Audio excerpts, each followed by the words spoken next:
Episode ke-7. Bagi terus mengoceh sehingga membuat Joro muak kepadanya. Joro pun memasukkan kepala Bagi ke dalam tong. Di sisi lain, Luffy dan Sanji sedang memancing. Joro menghampiri mereka. Ketika mereka membahas tentang Nami, Joro dan Sanji berdebat dan mempunyai pendapatnya masing-masing. Yang jelas, apapun pilihan Nami, Luffy ingin mendengarnya langsung dari Nami. Terlihat ada sebuah pulau, diketahui pulau itu bernama Pulau Konomi. Scene beralih ke markas Arlong. Nami memenangkan permainan poker yang sedang dimainkan. Kurobi menghampiri dan menyuruhnya untuk menghadap Arlong. Sesekali Nami teringat dengan masa kecilnya. Saat itu Nami dimarahi ibunya karena telah mencuri sebuah buku. Ketika ibunya menerangkan bahwa mencuri itu tidak boleh, Nami membentak ibunya dan mengatakan kalau ia muak hidup miskin. Ditambah ibu dan kakaknya bukanlah keluarga asli Nami. Nami pun kena tampol dan ia pergi menyendiri. Si ibu menghampirinya dan ia mulai bercerita saat pertama dirinya menemukan Nami dan Nojiko. Waktu itu, dari satu peleton marinir yang sudah bertempur hanya menyisakan dirinya seorang. Keputusasaan untuk hidup itu sirna setelah menemukan Nami dan Nojiko. Kemudian Arlong menyambut Nami setelah sekian lama Nami pergi. Arlong berterima kasih kepadanya. Karena Nami, Arlong bisa memetakan seluruh pangkalan marinir AL dan markas bajak laut dari tempat ini hingga kerajaan Goa. Dan pastinya mereka berdua ini mempunyai kesepakatan untuk ini. Nami memperingatkan bahwa para marinir akan memburu mereka dan Arlong sudah tahu dan ia mempunyai rencana untuk itu. Tanpa diduga, Arlong menyuruh Nami untuk menagih upeti di desa masa kecil Nami. Di tempat lain, Garp mendatangi restoran Baratie dan ia menanyakan Luffy kepada Zep. Garp sedikit tahu tentang sepak terjang Zep sebagai mantan kapten bajak laut Cobb. Zep berpura-pura bahwa ia tidak terlalu mengingat tentang siapa saja yang datang ke restorannya. Zep pun menawarkan Garp untuk makan gratis di tempatnya. Kembali ke Luffy, mereka memasuki sebuah pemukiman yang ternyata itu adalah kampung masa kecil Nami. Orang-orang di sana sedang was-was karena upeti mereka kurang. Lalu Nami datang untuk menagih. Terlihat Nojiko sangat membenci Nami. Waktu pun melompat ke masa lalu. Nami mengembalikan buku yang ia curi kepada kepala desa. Tiba-tiba Arlong dan anak buahnya menyerang tempat ini. Sekarang Nami menyuruh Pak Kades untuk mencari kekurangan upetinya. Nami pun terkejut melihat Luffy dan yang lain ada di sini. Meski ini adalah jalan yang dipilih Nami, tapi Luffy yakin bahwa Nami terpaksa melakukan ini. Luffy pun menawarkan bantuan. Dan Nami tidak ingin Luffy ikut campur dengan kehidupannya. Yang jelas Nami adalah krunya Arlong. Sanji yang tahu karakter wanita, ia melihat ada yang tidak beres dengan Nami. Begitupun dengan Luffy, ia akan mencari tahu apa yang sebenarnya sudah terjadi. Luffy dan yang lain bertanya kepada Pak Kades dan mereka mengaku sebagai pemburu bajak laut. Mereka ingin tahu tentang Arlong lewat Nami. Pak Kades pun menunjukkan rumah di ujung jalan untuk mereka tanyai. Setibanya di sana, Nojiko menodong mereka. Setelah ditanya-tanya, ia menyangka kalau Nami telah menipu Luffy dan krunya. Sekarang mereka tahu kalau Nojiko adalah kakaknya Nami. Sanji mencoba merayu Nojiko agar bisa memberi mereka info, dan Nojiko nampak tertarik dengan tawaran Sanji yang akan memasakkan makanan untuknya. Sementara itu, Garp sangat menikmati masakan yang dibuat oleh Zep. Bogart yang merupakan wakilnya Garp mensyukuri karena Zep telah kembali ke jalan yang benar. Menurut Zep, ini adalah pilihannya. Zep tak menyangka bertemu lagi dengan orang dari era lama meski jalan mereka berseberangan. Zep mengatakan bahwa generasi baru mulai berjaya dan ini adalah era mereka. Garp pun hanya tersenyum mendengarnya. Beralih ke markas Arlong, Nami ingin membahas tentang kesepakatan mereka. Lalu datang seorang marinir yang merupakan seorang kapten dan ia bernama Nezumi. Ada beberapa penjarahan yang dilakukan bajak laut di desa sekitar, tapi intinya ia datang ke sini untuk meminta upeti kepada Arlong. Sementara itu, Nojiko begitu menikmati masakan Sanji. Sanji akan memberikannya lebih banyak masakan asalkan Nojiko mau bercerita. Jadi, saat Arlong datang menagih upeti di desanya ini, Arlong memungut 100.000 beri per orang dewasa. Sialnya Arlong tahu kalau di rumah ini dihuni oleh 3 orang dan Arlong meminta upeti masing-masing dari 2 anaknya 50.000 beri. Saat si ibu terpojokan, Nami dan Nojiko keluar dari tempat persembunyiannya. Ibunya pun mengorbankan diri dengan menjadikan uang tadi sebagai upeti kedua putrinya, sementara dirinya siap mati untuk melindungi mereka. Usop heran kenapa sekarang Nami menjadi anak buah bajak laut yang membunuh ibunya. Luffy dan Zoro pun pergi keluar. Mereka bertanya-tanya apa alasan Nami menjadi krunya Arlong, tapi Luffy masih yakin ada hal yang membuat Nami melakukan itu. Di sisi lain, Kapten Nejumi meminta uang cukup besar kepada Arlong untuk upaya mencegah bocornya informasi ini ke pusat. Ada ucapan Nejumi yang membuat Arlong tersinggung, yaitu perihal kesetaraan antara ras manusia dan manusia ikan. Yang stigmanya perbudakan manusia ikan masih saja melekat. Namun menurut Nejumi, pemerintah dunia sudah menghapus perbudakan itu. Dan karena takut, bayaran yang dipinta Nejumi dikurangi oleh dirinya sendiri.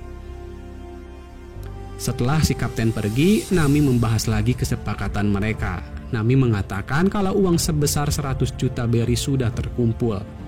Dan Nami meminta kepada Arlong agar siap memenuhi janjinya. Arlong sedikit tidak menyangka dan ia menyuruh Nami untuk membawa uangnya besok pagi. Arlong menyuruh Kurobi memanggil Nejumi kembali. Lalu Shin beralih kepada Koby.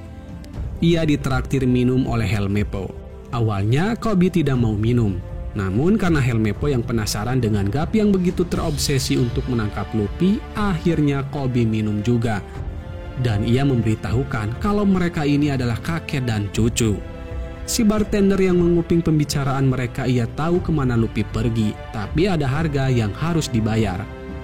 Rupanya Jeb tahu kalau Luffy adalah cucunya Garp. Menurut Jeb, Luffy itu istimewa. Auranya mirip seperti bajak laut di era kejayaan mereka, yaitu Gold Roger.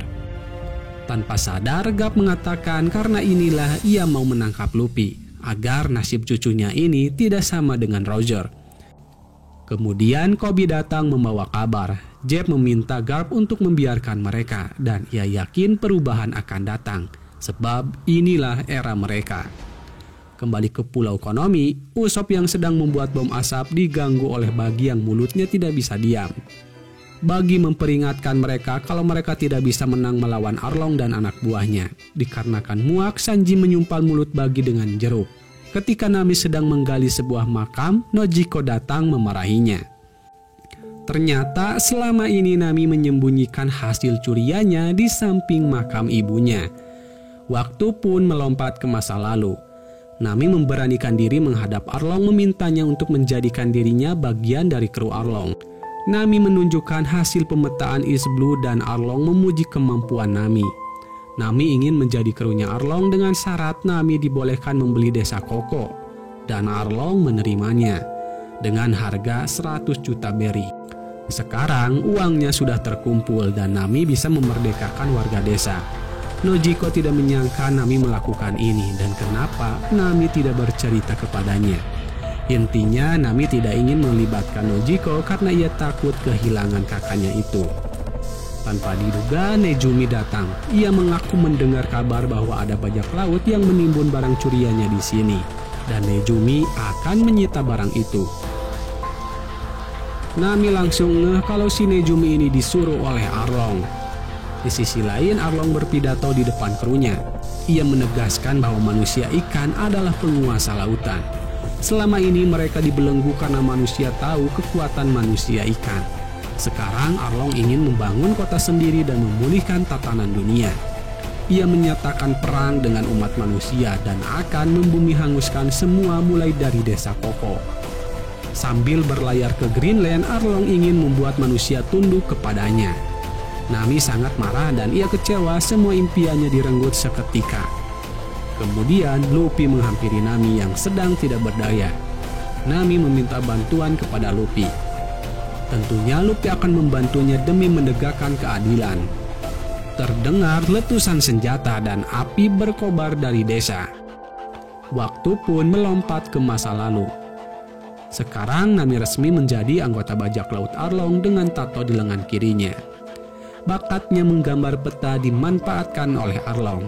Saat Luffy dan yang lain tiba di desa, keadaannya sudah porak-poranda. Lalu Nojiko beserta para penduduk desa menghampiri.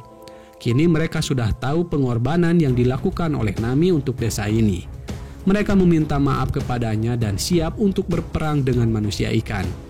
Mereka siap mati daripada terus-menerus ditindas oleh manusia ikan. Namun Nami melarang ini. Beralih ke tempat lain, Nejumi dipanggil menghadap Garp. Garp sudah tahu kalau adanya aksi bajak laut Arlong di desa Koko dan kepulauan sekitarnya. Nejumi berusaha menutupi dan menuduh kalau ada sekelompok bajak laut lain, yaitu bajak laut topi jerami yang menjarah desa Koko.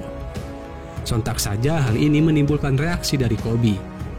Kemudian Luffy dan krunya menyerang markas Arlong.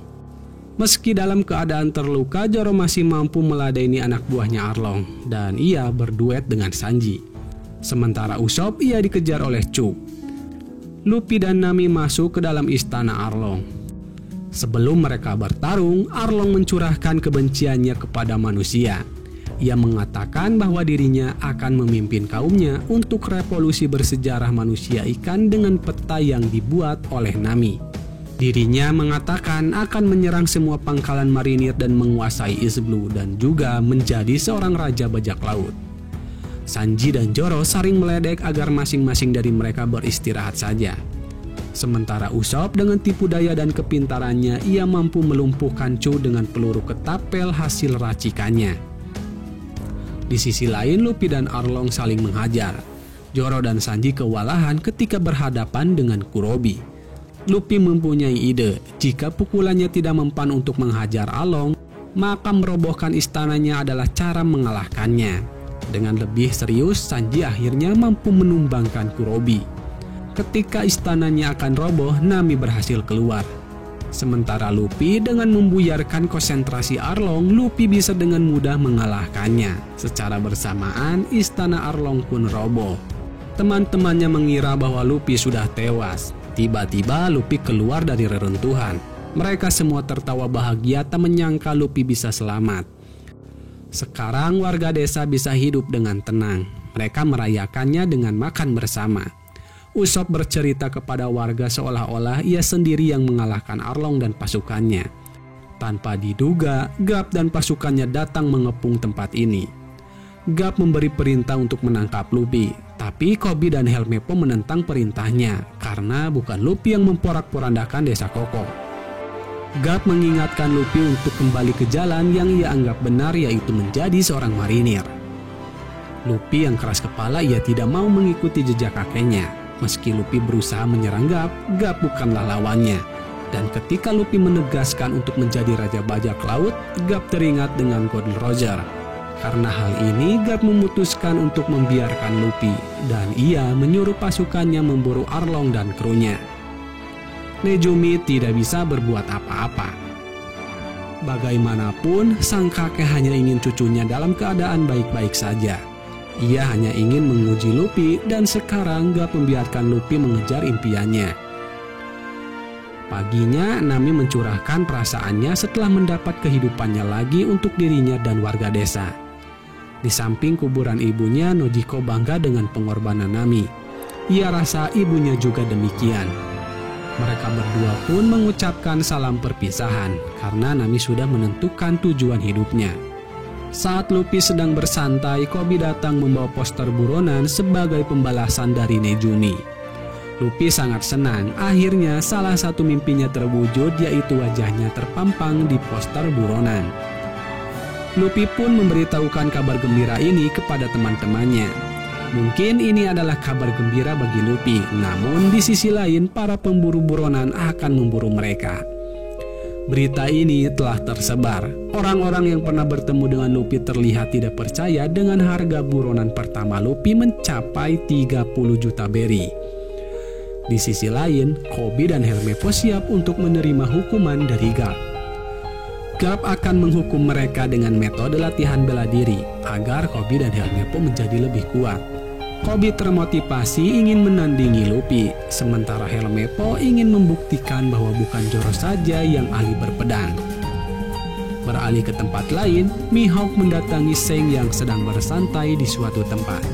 Mihawk datang ke sini hanya ingin menunjukkan poster buronan seorang bocah yang pernah Zhang ceritakan kepadanya. Setelah melihatnya, Zhang dan krunya bahagia melihat Luffy sudah menjadi seorang kapten bajak laut. Dan Zhang mengajak Mihawk untuk merayakannya.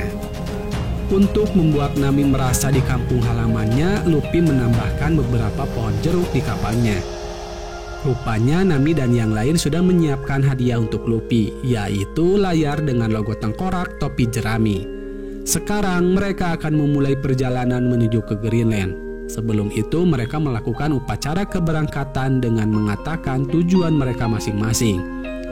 Dan untuk season 1 episodenya sampai di sini saja. Film pun selesai, bijaklah dalam menyikapi sebuah peristiwa. Sampai jumpa di video selanjutnya. Wassalam.